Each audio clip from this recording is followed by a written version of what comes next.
Hello દોસ્તો, Mahesh computer technology YouTube ચેનલમાં આપનું સ્વાગત છે। આજે આપણે વાત કરીશું જ્ઞાન સહાયક પ્રાઇમરી વિભાગ, જેમાં ઇંગ્લિશવાળા છે તેમાં કોણ કોણ ફોર્મ ભરી શકશે, એમનું ડોક્યુમેન્ટ વેરિફિકેશન કેવી રીતે થશે, એનું મેરિટ ગણતરી કઈ રીતે થશે, બરાબર। આ ટોટલી બધી વિગતો પર વાત કરીશું, બરાબર। અને ઓફિશિયલ વેબસાઇટ, ઓફિશિયલ નોટિફિકેશન એમને મળી ગયેલું છે, બરાબર।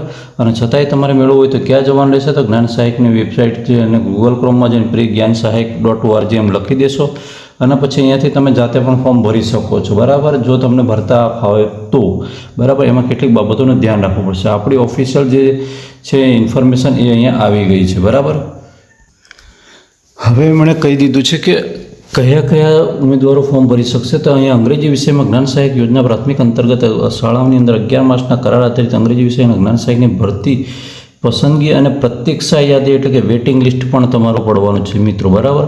અને વેઇટિંગ લિસ્ટ પડવાનું છે। અને પછી બીજી વસ્તુ એક છે જોરદાર, કે આની અંદર એવું કહી દીધું છે કે તમારે અંગ્રેજી વિષય છે એની કોઈ પણ વર્ષની અંદર લેવાયેલી, બરાબર, કોઈ પણ અંગ્રેજી વિષયની કોઈ પણ વર્ષમાં પાસ કરેલી હોય, બરાબર, એને એ ઉમેદવાર ફોર્મ ભરી શકશે। તો હવે કયા કયા વર્ષવાળા છે એને જરા દેખી લઈએ, બરાબર। એટલે કયા કયા ઉમેદવારો પાસ છે અને કયા કયા ફોર્મ ભરી શકશે। પછી એની વેકેન્સીની વાત કરીશું કે કુલ વેકેન્સી જિલ્લા વાઇઝ કેટલી છે, બરાબર, એની વાત કરીશું।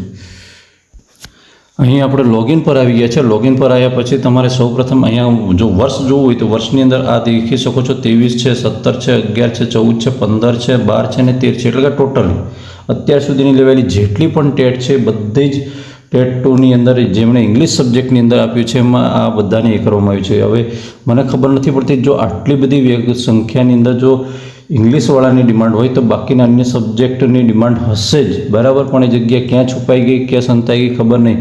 આ વાવાઝોડું આવ્યું લગભગ એની પાછળ ભાગી ગઈ હશે એવું લાગે છે।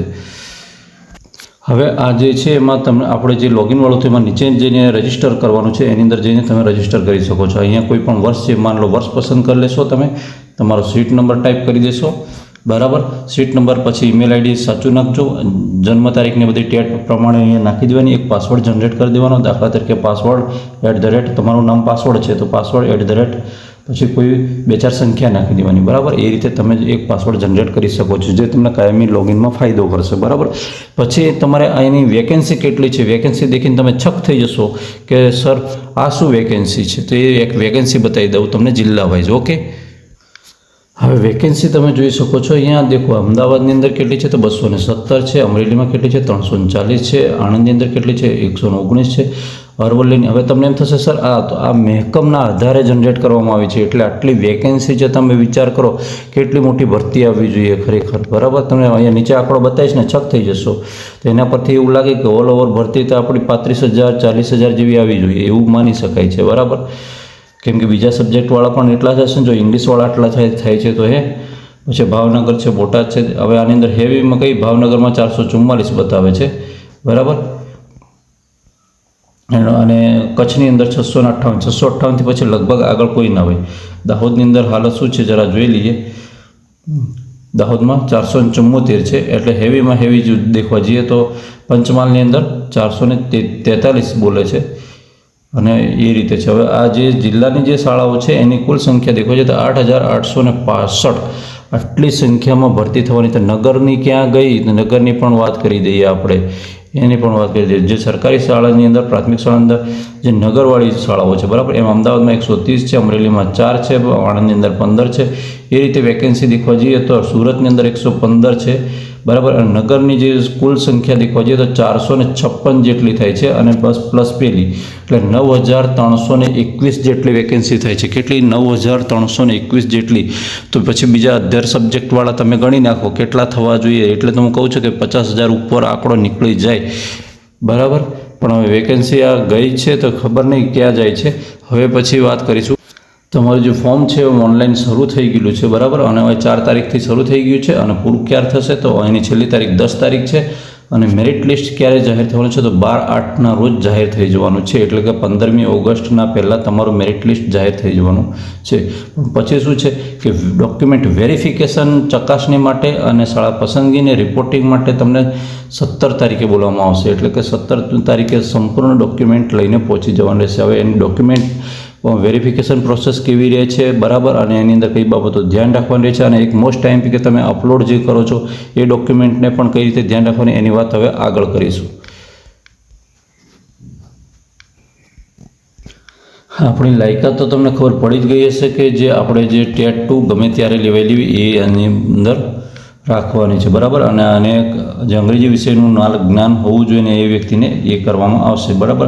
હવે જિલ્લા પસંદગી અને સ્થળ ફાળવણી, બરાબર, એની અંદર છે. તો ઓનલાઈનમાં તમારે જે ફોર્મ ભરશો એની અંદર કોઈ એક જિલ્લો પસંદ કરવામાં આવશે. તો પછી તમે ભલે ને એમ થાય કે ભાઈ કચ્છમાં વધારે જગ્યા છે તો હું ભરી દઉં ને પછી જિલ્લો બદલીને અહીં આપતો રહીશ, નાની કામ લાગે, બરાબર. કોઈને એવું થાય કે ચલો પંચમહાલમાં જગ્યા વધારે છે, 444 જેવી છે, તો ત્યાં ઘૂસી જાવ એમ થશે તો એ નહીં કામ લાગે, બરાબર. એટલે વાત કરું છું કે જ્યાં તમે જગ્યા જુઓ છો, બરાબર, અને તે જ જિલ્લામાં ડોક્યુમેન્ટ વેરિફિકેશન કરાવવા જવું પડશે. તમે બીજા જિલ્લામાં રહીને બીજા જિલ્લાનું ફોર્મ ભરશો તો જે જિલ્લાની અંદર નોકરી કરવા માગો છો એ જિલ્લાનું ડોક્યુમેન્ટ વેરિફિકેશન કરાવવાનું રહેશે. એના સ્થળની પણ વાત કરી દઈશું નેક્સ્ટ ટાઈમ કે કયા કયા સ્થળ પર તમારે એ આપણે એને ઓફિશિયલ ઇન્ફોર્મેશન મળી જશે ત્યારે આપણે યુટ્યુબ પર વાત કરી દઈશું.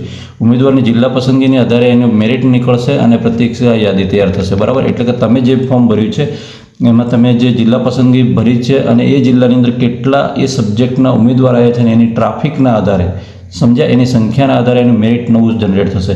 એટલે અમુક જિલ્લામાં વધારે મેરિટ બી જઈ શકે ને અમુકમાં ઓછું બી જઈ શકે ને અમુકમાં ઉમેદવાર મળે જ નહીં.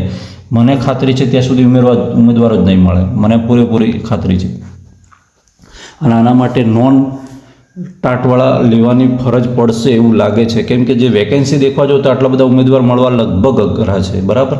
હા, ટેટ 1 વાળા લઈ લે તો વાત ઠીક છે, પછી પણ નો ડાઉટ ટેટ 1 વાળા પણ નથી, કેમ કે ગઈ ભરતીની અંદર દેખવા ગયો તો ટેટ 1 વાળાની જગ્યાએ ટેટ 2 વાળા પણ ઘણી જગ્યાએ બેસાડી દીધા છે, બરાબર. એવું મને ધ્યાનમાં આવ્યું છે, એટલે આવું બની શકે છે.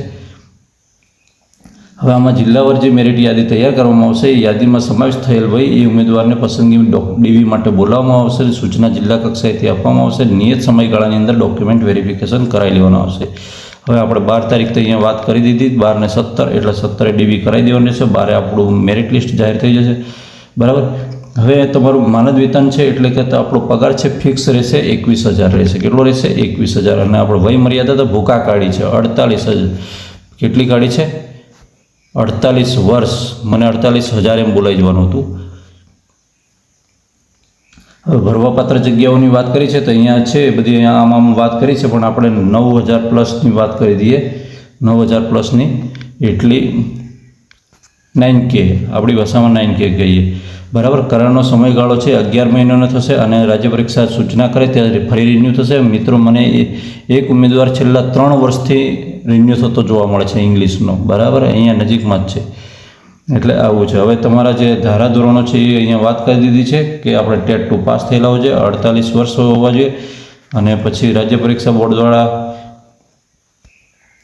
હવે એસએમસી છે, બરાબર. એ એસએમસી છે શાળા વ્યવસ્થાપન, એ તમને તમારી કામગીરીનું નિરીક્ષણ કરી શકે છે. હા મિત્રો, પછી બીજી વાત છે આપણી જે મેરિટ ગણતરીની વાત કરી દઉં કે મેરિટ ગણતરી છે એ કઈ રીતે થશે તમારી. તો મેરિટ ગણતરી તમારી ટેટ 2ની જે ટેટની માર્કશીટ છે, બરાબર, ટેટની માર્કશીટ છે, આ ટેટની માર્કશીટના આધારે જ થશે. તમે પછી ભલે મેં બીજામાં ગોલ્ડ મેડલ લઈ આવેલા હોય કે ગમે તે કરી લાવે એ કશું ધ્યાનમાં લેતા નથી, બરાબર. ઓનલી ટેટ 2ની માર્કશીટ છે એના આધારે તમારું વેલ્યુ જનરેટ કરવામાં આવશે અને એના પ્રમાણે જ ચાલશે, બરાબર.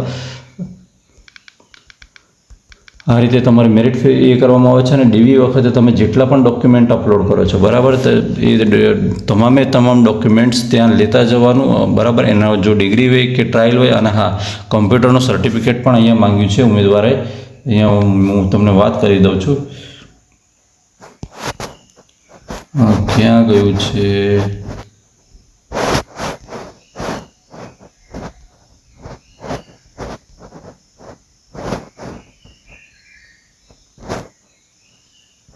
આની અંદર દેખી લેજો. ઓકે મિત્રો, વિડીયો ગમે તો વિડીયોને લાઇક કરજો, ચેનલ પર ન હોય તો ચેનલ સબસ્ક્રાઈબ કરવાનું બિલકુલ નહીં ભૂલતા. ફરી મળીશું આવી જ માહિતી સાથે અને ફરી નવા અપડેટ સાથે મળીશું. આશા રાખીએ કે આ બધી જગ્યાઓ ભરાઈ જાય અને નોન ટેટવાળા પણ આની અંદર ભરતી કરવામાં આવે એવી આશા રાખું છું, એવી મારી નમ્ર વિનંતી છે રાજ્ય પરીક્ષા બોર્ડને.